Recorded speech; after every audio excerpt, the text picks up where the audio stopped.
Hello and welcome to this episode of AHT Creative Sessions, and this is part 3 of the making of my CD, Only When I Breathe. So I left off with the record promoter and I started calling radio stations across the country. I had been sent a list of all the radio stations that this person supposedly called.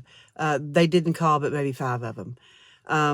So you got to be careful when you're picking out that promoter, an indie promoter, any of them, because they're just not honest and they're lazy. Not a lot of them, but there are those few. And this person was fairly highly recommended. And again, a friend of my mom's, and I didn't like what he was doing at all. So I took over and I started calling these radio stations, and me being the artist, it went a long way. We're talking like back in, 1999 and 2000. So it's a lot different now.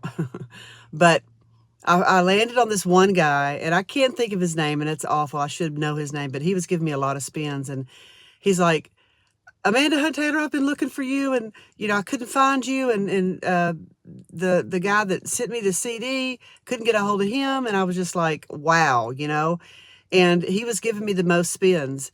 And I think he was giving me like 80 spins a week or something like that.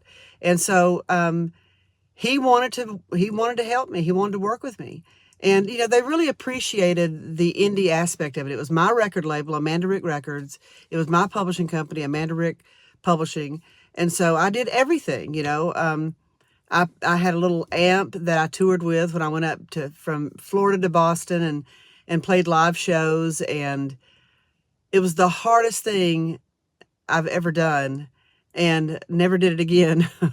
And I wouldn't encourage anyone to do it. But I mean, it's, I mean, if you have the energy and you're young and you're ready to rock and roll, go do it, man, because it's a great thing to do, to promote yourself, to promote your music. And you'd be amazed at how far you can go by just promoting your music.